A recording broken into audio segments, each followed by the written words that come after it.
really funny because uh Ghidorah is King Ghidorah. Oh, you're thinking no, legendary. Yeah. Ghidorah. If you look how spelled Ghidorah is spelled, it'sGhidroh, I think, or can't remember.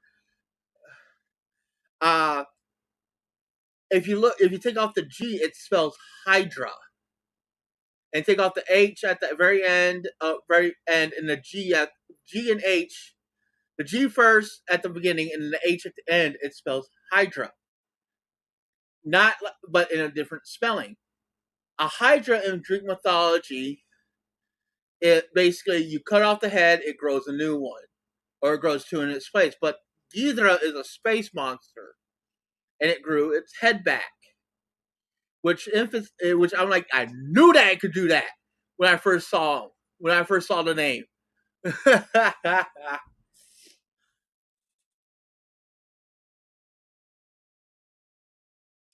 All right, back to it.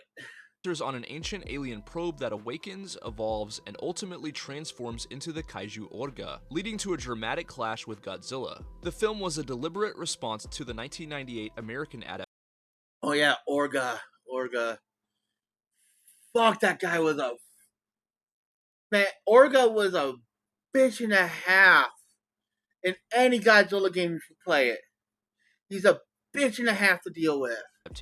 Returning Godzilla to his powerful territory, but not as much of a bitch and a half in any of the Godzilla games as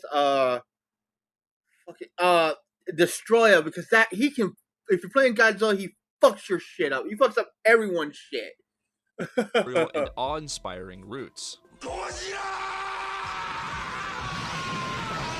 Godzilla's design featured sharper dorsal plates, a more rugged body, and a dramatic spine glow during his atomic breath, becoming one of the most recognizable looks of the Millennium era. While not a massive blockbuster, the film succeeded in resetting the tone of the series and restoring audiences' trust. Godzilla 2000 proved that Godzilla's core identity still resonated with fans. It opened the door for the Millennium series to explore bold standalone interpretations of Godzilla, each one reinventing the lore in its own distinct way.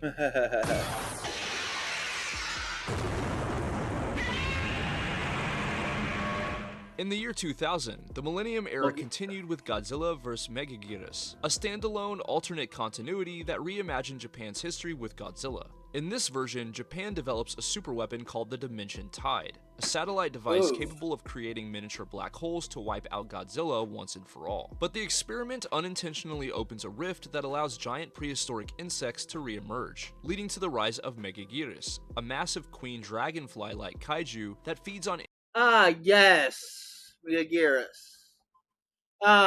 Fuck. Let's see. I will say this monster was on my side, on my end. Energy and becomes a direct rival to Godzilla. The film emphasizes military technology and experimental sci-fi themes over traditional monster tropes.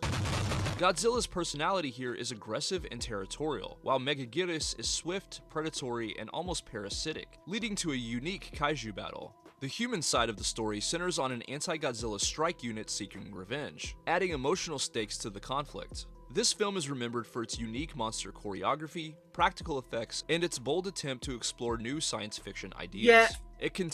Yeah, I wasn't a fan. Yeah. Oh yeah.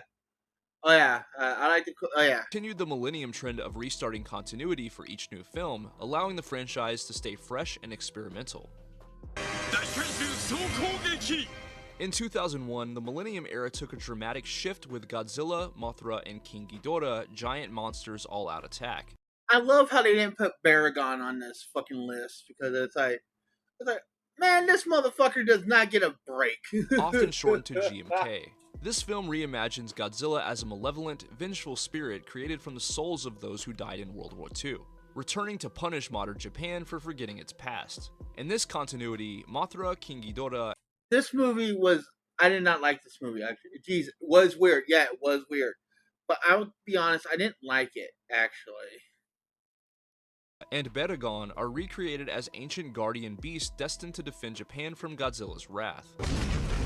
Unlike other projects where Godzilla is neutral or just misunderstood, GMK portrays him as deliberately destructive and almost supernatural, with glowing white eyes and a relentless presence. The battles are intense and tragic, with the Guardian monsters fighting not out of aggression but duty, as Godzilla leaves devastation in his wake. This project was directed by Shusuke Kaneko, known for revitalizing the Gamera franchise. GMK is widely regarded as one of the strongest and boldest reinterpretations of Godzilla's character, proving that the franchise could still deliver powerful thematic impact while reinventing itself for modern audiences.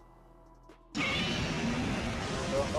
2002, Godzilla vs. Mechagodzilla brought the King of Monsters back in one of Toho's most inventive reimaginings yet. They say Mechagodzilla, but yeah, this one is. No, I haven't. Oh, I gotta. If you can find a link, I will. I don't know if I can allow links at all, but send it, DM it to me, and I'll take a look at it. But yeah, no, it's the fact that the thing is, Mechagodzilla in this one actually got renamed Kiryu, Kiryu. Because Kira, because I do like the name for this version because it's technically not Mechagodzilla. It is, but it's not. The idea that they renamed him Kiryu is actually a really cool idea because it's like it vitalizes that this is a different Mechagodzilla.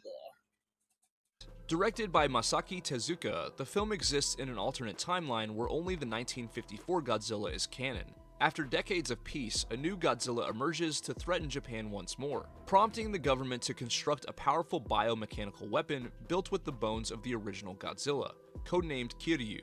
When Godzilla returns, Kiryu is unleashed, but the spirit of the original monster within the machine awakens, causing it to go berserk and reminding humanity of the dangers of tampering with nature. The cast here was great, and they added emotional depth and a sense of realism to the sci-fi spectacle. Godzilla vs. Mechagodzilla stood out for its sleek visual effects, impressive suit design, and grounded military drama. The Kiryu design quickly became a fan favorite, blending classic Mechagodzilla elements with modern technology. While not the highest-grossing Godzilla film of the era, it received strong praise for its tone, character-driven story, and spectacular battles, leading directly into its sequel and cementing Kiryu's legacy as one of the most beloved Mechagodzillas in the franchise. The reason why I like Kiryu the most is because of his design. It's more sleek. It's not like it doesn't look like it's building blocks kind of style. Which Mechagodzilla, I won't lie, it's pretty cool looking. I will not lie. But Kiryu, I like how the sleekness is because Kiryu is basically the idea of how technology has come along too. Released in 2003, Godzilla Tokyo SOS served as a direct sequel to Godzilla vs. Mechagodzilla, continuing the Kiryu saga with even higher emotional stakes and spectacular action. Once again directed by Masaki Tezuka, the story picks up 1 year after Kiryu's first battle with Godzilla. Japan's nearly repaired the mechanical titan, but a new crisis emerges when the Shobijin warned humanity to return Godzilla's bones to the sea, or face destruction. When the government refuses, both Godzilla and Mothra return to Japan, resulting in a three-way clash that pushes Kiryu and his pilot to their limits. Visually, Tokyo SOS is one of the most polished entries in the Millennium series, blending practical effects and miniature work with refined suitmation. The emotional highlight comes in Kiryu's final act of self-awareness, choosing to carry both himself and Godzilla into the ocean, allowing the monster's souls to finally rest. With its strong themes of respect for the dead, responsibility towards nature, and redemption, Godzilla Tokyo SOS became a fan favorite, often hailed as one of the most heartfelt and masterfully executed films of the Millennium era. God.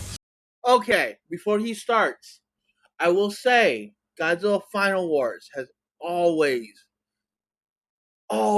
been my favorite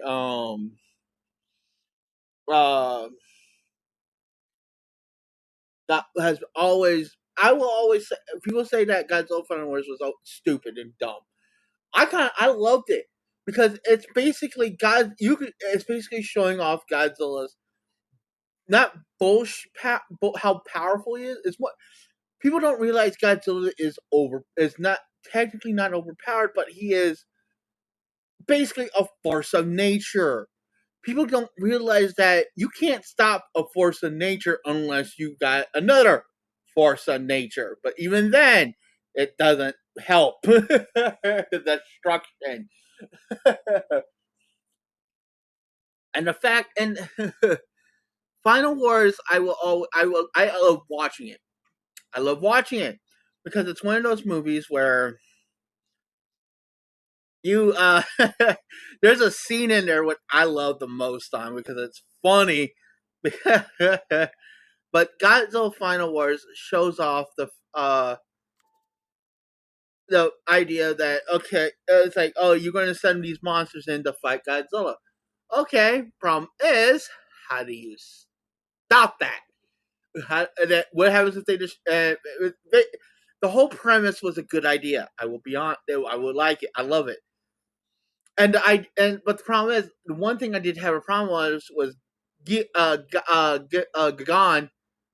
getting or upgraded Gagan with a. Yeah, I will be honest. That was the dumbest look for him after he got destroyed by Godzilla.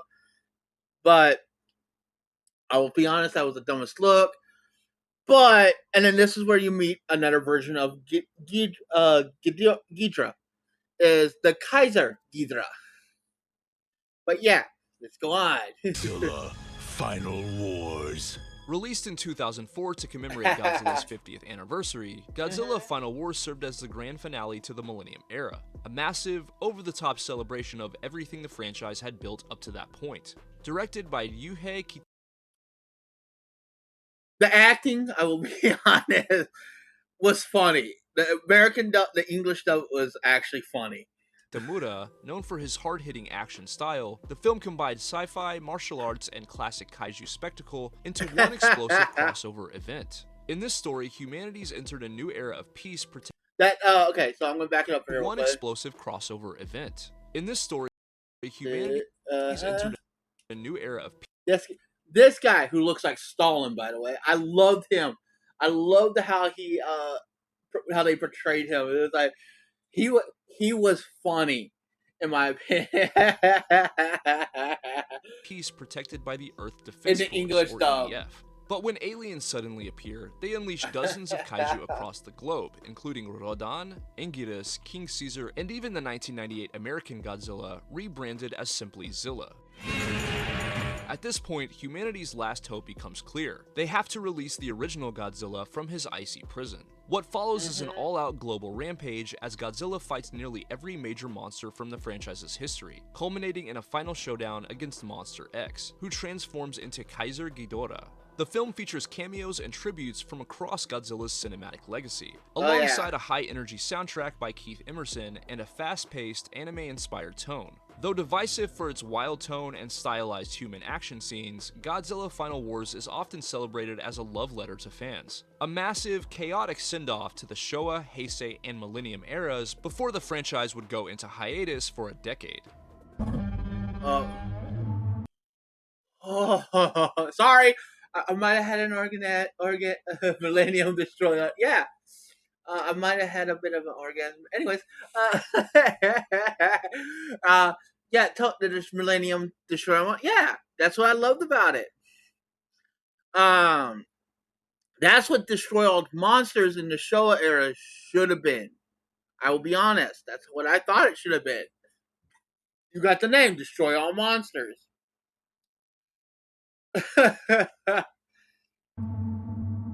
In 2014, the film simply titled Godzilla marked the triumphant return of the King of Monsters to Hollywood, launching the legendary Pictures Monsterverse and reintroducing Godzilla to a new generation with a grounded, realistic tone.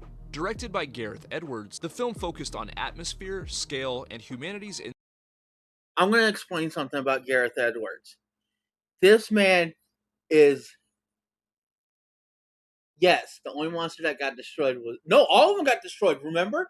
In Godzilla... Oh, no, yeah. In the Showa. Yeah, Showa was the only one. But in Godzilla Godzilla Final Wars, every monster got destroyed except for one, which was Godzilla and Manila.